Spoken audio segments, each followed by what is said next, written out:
York experienced a stunning economic resurgence over the past 15 years, rising out of the urban crisis and leaving every other American city behind. Why? Because it started winning the war against crime. Of all the changes wrought by Giuliani, this is probably the most important. People wanted to come here again. We became a magnet once again. Because without crime, this is a fantastic city. In just a few years, New York went from a disaster zone to a mecca for tourism and commerce. Went from, the Bronx is burning to Sex and the City. Now, all of a sudden, New York was the place to start showing new cable shows of libidinous, sexy, attractive women who stayed out all hours of the night, clomping around the city in their Manolo Blahniks, because nobody was worried anymore about getting mugged.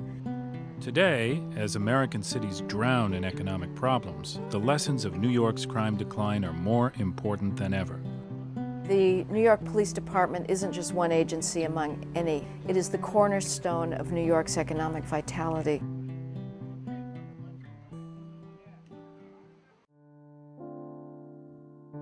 In the early 90s, New York symbolized the impossibility of cities. The great asset of New York is life in public spaces.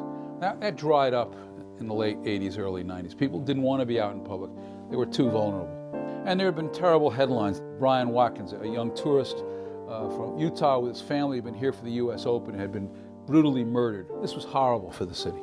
You had murders in 1990 at 2,262. There's nothing that is worse for a city's economic health than getting the reputation of being crime-ridden. There was a sense of foreboding, the sense of malevolence that hung over the city like a smog. Criminologists taught us that the police could not lower crime. Crime was a price that society must pay for racism and social inequality, and the consequence was crime that was completely out of control. Then, in 1993, Rudolph Giuliani was elected mayor on the promise of restoring a sense of order to the streets of New York. He announced that William Bratton would be his first police commissioner. He's a ramrod. He doesn't bend. He knows what he wants. He commands respect. And there's a part of him that is utterly fearless. Bratton and the people around Bratton, they jumped people over older commanders who weren't ready to do the job. And in doing so, he electrified the police force. First time I met Commissioner Bratton, that was actually when he sat me down in his office and told me I was his choice for Chief of Patrol. I was kind of shocked. I hadn't had an interview. He jumped every two-star chief in the department and 20 other one-star chiefs. Bratton also promoted a brilliant transit detective named Jack Maple.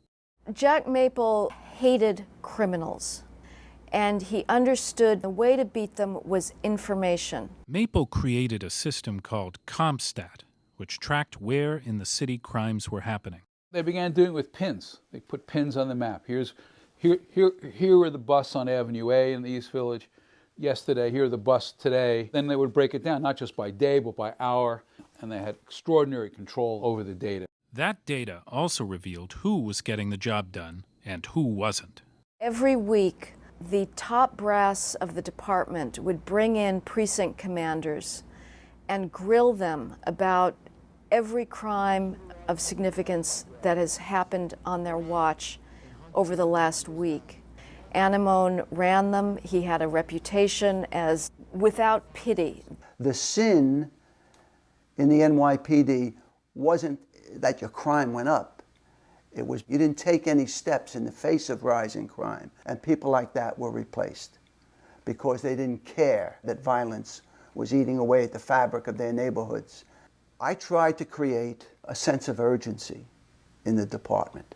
We wanted to get this done. Police commanders like Gary McCarthy were empowered to use their own judgment, and they were rewarded for their successes. The thinking now was Gary McCarthy is in charge of that precinct as long as it's ethical, as long as it's legal, and as long as it's safe. He has the latitude to do anything he needs to do to affect those crime conditions in his command. In the past, hierarchical structure. Everything goes up through channels. The way that you got ahead in the NYPD was by not getting in trouble, by not taking a risk, by being in a position and doing a good job and surviving it. That changed totally. Bratton promised Giuliani that in his first year he would bring crime down 10%. They brought crime down 12%. The second year brought crime down 16%.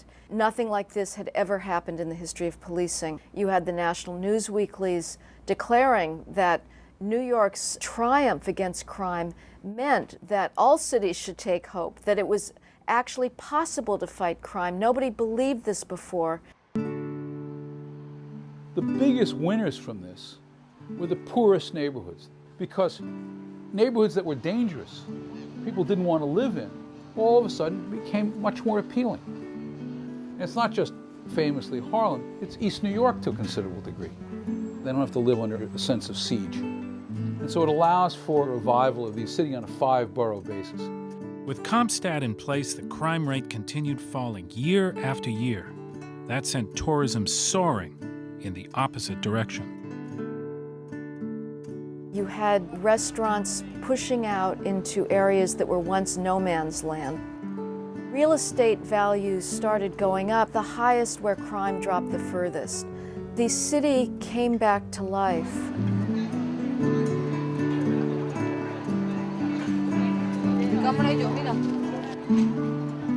Police Commissioner Ray Kelly has brought crime down 38% since he began, so he has kept the CompStat revolution going. Kelly has been using officers that have recently graduated from the police academy. He amasses them in high crime zones. And in these impact zones, crime drops twice as fast as in the rest of the city. Despite its extraordinary crime numbers, the NYPD has been subject to persistent budget woes. It can't afford a rookie class next January, which will cut off the flow of new cops into Kelly's program. I would recommend highly to the city to not only stop the staffing cuts, but to reverse them and to start building the force up again. Cities depend on people feeling safe, being able to walk the streets. If we want to pull ourselves out of the recession, we have to make sure that that basic precondition of city life continues. Nothing was more important to New York's turnaround than the 70% crime drop, and nothing is more important to New York's future than making sure that that crime drop stays in place and goes down further. Giuliani hadn't won and Bratton hadn't come in with him, I think you would have had a massive outmigration from New York. There was a sense that New York was finished. That's what changed.